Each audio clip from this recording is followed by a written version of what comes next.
ስለ ምርጫ ጸልያለሁ። ለዶክተር አብይ አህመድ ጸለውኩ፣ ለብልጽግና ፓርቲ ጸለውኩ እና ስጸልይ የጌታ መንፈስ 100% እንደሚያሸንፉ ነገረኝ። 70% እንደሚያሸንፉ ነገረኝ። ማለት ብልጫው ማለት ከ50% ያለፈ ማለት ነው። 70% አዎ፣ ብልጽግና ተፎካካሪዎቹ ደግሞ ሌላ 30 እና 70% እንደሚያሸንፉ ሰምቻለሁ። ራእይ ያየው ምንድን ያየው ማለት ራእዩን ሳይ ማለት እኔ ሌሊት የጌታ መንፈስ መጥቶ ቀሰቀሰኝ። ጌታ በጎኔ ቆመ፣ ቀጥታ ቆመ። የጌታ መንፈስ ቀሰቀሰኝ። ምንድነው ስል ተነሳውና መጸለይ ጀመርኩ። ስለዚህ ጸለይኩ። መጀመሪያ ስለ ብልጽግና ፓርቲና ስለ ዶክተር አብይ አህመድ ጸልዬ ተኛው። ከዛ ቀሰቀሰኝ። እንዲሁ ቀጥ ብለው 70 ተጽፎ አየው። እሺ ከዛ 30% ከ130 እና ከ170 ተጽፎ አየውና ምንድነው ብዬ ስጸልይ ይሄኛው 70 የብልጽግና ፓርቲ ምርጫ ላይ የሚያሸንፈው ነው፣ 30 ደግሞ የተፎካካሪ ነው ብሎ አሳይ። 70 ከ100 ከ70 ያሸንፋል። ሰላም የዩቲዩብ ተከታታዮችን፣ ምንድነው የሚታየው ነገር? አሁን ባለው ሁኔታ ሰዎቹ ሚዲያውን ተጠቅመው ብዙ ወጣትና ብዙ ሰዎችን እያደናገሩ ስለሆኑ ያ ነገር ከመጽሐፍ ቅዱስ አንጻር ጌታችን ካስተማረው አንጻር ከሃይማኖት አንጻር እንዴት ይታያል የሚል ነገር እንነጋገራለን ማለት ነው። እንደምታዩት አሁን ያለው ሚዲያ ብዙዎቹ እየተነሱ አንዱ ባህር ከፍላለሁ እንደ ሙሴ ይለናል፣ አንዱ ደግሞ ተራራው ተገልብጦ እኔ እሸከመዋለሁ ይላል። በጣም ሐሰተኛ ነቢያት የበዙበት የሰውን ልጅ ለማደናገር እውነቱን ለመቀበል በጣም የከበደበት ጊዜ ስለሆነ እና ሁላችንም ልናስተውል ይገባል። መጽሐፍ ቅዱስን ልንመረምር ይገባል። እውነተኛው የትኛው እንደሆነ ጌታችን ያስተማረው ምን አይነት ትምህርት እንደሆነ ማየት ያስፈልጋል ማለት ነው። ጌታችንም ከእንደነዚህ አይነት ተጠበቁ ስላለ ከመጽሐፍ ቅዱስ አንጻር እስኪ እንየው። ለማየት ያህል ምናልባት የምናነሳው የማቴዎስ ወንጌል 24 ይሆናል ማለት ነው። ምንድነው ጥር ያለ ታሪክ ስናነሳ ጌታችን መድኃኒታችን ኢየሱስ ክርስቶስ ሐዋርያትን በደብረ ዘይት ተራራ ላይ ከነገራቸው ምስጢር አንዱ አሁን ያለውን ዘመን የሚያሳይ ነው ማለት ነው። ምንድነው ያላቸው? የዘመኑ ፍጻሜ መቼ ይሆናል ብለው ሲጠይቁት ምልክቱን ነው ያሳያቸው። ዘመኑ በሚፈጸምበት ሰዓት ዘመኑ ሲደርስ እንድታስተውሉት የሚገባው ነገር ብሎ እያንዳንዱን ነገር አንስቶላቸዋል። ከነዚያ ውስጥ አንዱ ለምሳሌ ጦርነትን ታያላችሁ ነው የሚለው። ጦርነትን ታያላችሁ። ጦርነት በሰፈራችሁ ይሆናል።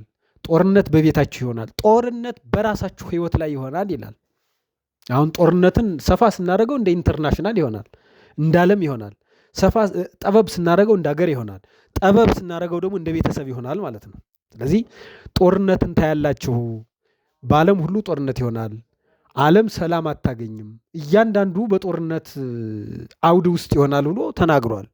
ሌላው እኛ የፈለግነው ዋናው ፖይንት ግን ሐሰተኛ ነቢያቶች ይነሳሉ ነው። ሐሰተኞች ነቢያቶች በየመንገዱ ታገኛቸዋላችሁ። ይናገራሉ፣ ነገር ግን የሚናገሩት እውነት አይደለም ነው። ሊያወሩ ይችላሉ፣ የተሰማቸውን ሊናገሩ ይችላሉ። ትክክለኛው ነቢይ ግን አይደለም። ትክክለኛው ተስፋ የምንጥልበት ነቢይ አይደለም። በየቦታው የምናገኘው በየሰፈሩ እየተነዳ በእውነቱ የሚያስተምር ነቢይ ነኝ የሚል እንደው የኢትዮጵያን ሕዝብ የሚያደነዝዝ ብዙ ሰው በዝቷል። በእውነቱ ብዙ ሰው በዝቷል። እንደው የኢትዮጵያ ሕዝብ ለስንቱ ነቢይ ነው የሚንበረከከው? ነቢይ ክርስቶስን የሰበኩ ናቸው ነቢያት የሚባሉት። ስለ ክርስቶስ የተናገሩ ናቸው።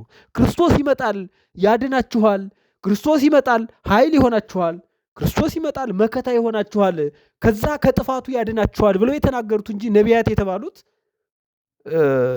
በመጽሐፍ የተቀመጡ እኒ ናቸው። አሁን የትኞቹ ናቸው ነቢያት? የት ሊወስዱን ነው? የትኛውን ትንቢት ይዘው ነው እየተጓዙ ያሉት? ስለ ብር ነው እንደሚያወሩን? ስለ ገንዘብ ነው እንደሚነግሩን? ስለሚሰራው ህንፃ የሚናገሩልን ነቢያቶች ናቸው የኛ ነቢዮች? ወይስ ስለ ምርጫ ገብተው የሚሯሯጡት ናቸው? እኛ እንደዛ አይነት ትንቢት የለም። በእውነቱ ሚዛን ያልደፋ ትንቢት ሰው ሊመረምረው ያስፈልጋል። ለዚህ ጌታችን ምንድን ነው ያለ? ነቢያቶች፣ ሐሰተኛ ነቢያቶች ይነሳሉ፣ ከነሱም ተጠበቁ ነው ያለ። ከነሱ ተጠበቁ። ሐሳባቸውን አትቀበሉ፣ ሐሳባቸውን አትቀበሉ፣ አትመርምሩት። እናንተ ካለ በኋላ ምን ይላል? ብዙዎችን ያስታሉ ነው ያለ። ብዙዎችን ያስታሉ። በእውነቱ አሁን ስንቱ ነው ለነሱ እየተንበረከከ ያለው? ስንቱ ነው ነቢያትን ለሚሉት ነብይን ለሚሉት እየተከተለ ስንቱ ነው ገንዘቡን ያጣ? ስንቱ ነው ህይወቱን ያበላሽ? ብዙ ሰው በዚህ ህይወት ውስጥ ታጥሯል። ስለዚህ መመርመር ያስፈልጋል፣ ማየት ያስፈልጋል። ጌታችን ከተናገረው ምንድነው ያለ? ዘመኑ ሲደርስ አንባቢው ያስተውል ይላል። ዘመኑ መድረሱን አንባቢው ያስተውል። ማስተዋል ያስፈልጋል ወዳጆቼ። ነገሮችን መመርመር ያስፈልጋል። አሁን በስቷል በእውነቱ ይገርማል። እንደው በዚህ ብልጽግና ማን ነው እንደዚህ ነገረህ? የእግዚአብሔር መንፈስ። እሺ ራእይ አየው። ልክ አንተን እንደማየው 70 እና 30 ተጽፎ አየው። ተመልሰተኛ ወይስ ተመልሼ ተኛ? አዎ አይቼ ጸለይኩ፣ ተመርክኬ ተኛ። ኦኬ ጸልዬ በቃ ያሸንፋል። ብልጽግና እንደሚያሸንፍ እርግጠኛ ነኝ። ብልጽግና በዚህም ብቻ አይደለም ያሸንፈው፣ ፊት ለፊት ያለው 5 ዓመታትንም ያሸንፋል። 5 ዓመታት አይደለም፣ 5 ዓመት ማለት 5 ሲባዛ በ5 25 ዓመት ነው። ከዚህ በኋላ 25ን ያሸንፋል። 25 ዓመት የእውነት 25 ዓመት which means እንግዲህ አሁን ብልጽግና 8 ዓመቱ ነው። 25 ሲሆን 32 ነው የሚሆነው። 32 ብቻ አይደለም ያ 33 8 አለ። አሁን 5 12 አይደለ? 12 ላይ ደግሞ 28 ጨምር 38 ስንት አይደለም? አሁን 8 ዓመቱ ነው። ከዛ 5ቱንም እንዳሸነፈ ተናግረሃል። አሁን በዚህኛው አሁን ያሸንፋል። ከዛ ደግሞ 5 ጊዜ አለ። ስለዚህ 13 28 ሲመጣ 38 ዓመት የሚቀጥሉት 30 እንደውም ማለት ነው። የእውነትን ነው። ብልጽግና ፓርቲ ያው እግዚአብሔር ጠርቶት ካልሆነ በስተቀር አይለቅም።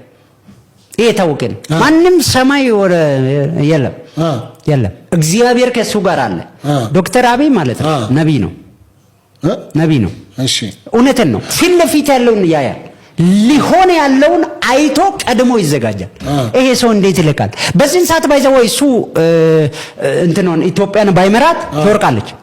ለምን? ይሄ ማለት ሶዶማውያን 666 አሁን በስቷል አይደለ? እነሱን ሌሎቹ ቢሆኑ ፈርሞ ሙሉ በህጋዊ አድርገው ይቀበሉ ነበር።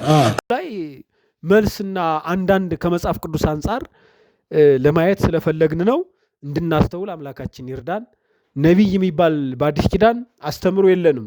የት እንዳመጡት ከየት እንደተቀቡት እነ ነብዩ ሳሙኤልን ብናነሳ ከዳዊት ተቀብተው ነው። የአሁኖቹ ነቢያት ማንቀባቸው? ከየት ነው ያመጡት? ከገበያ ነው የገዙት ወይስ ከመርካቶ ነው ያመጡት? ከየት ነው ነብይነቱን የተቀበሉት? በእውነቱ እንዲያው ብድግ ብሎ ዝም ብሎ ነብይ አለ? በእውነት እግዚአብሔር ልብ ይስጠን፣ ማስተዋል ይስጠን። ይቆየን።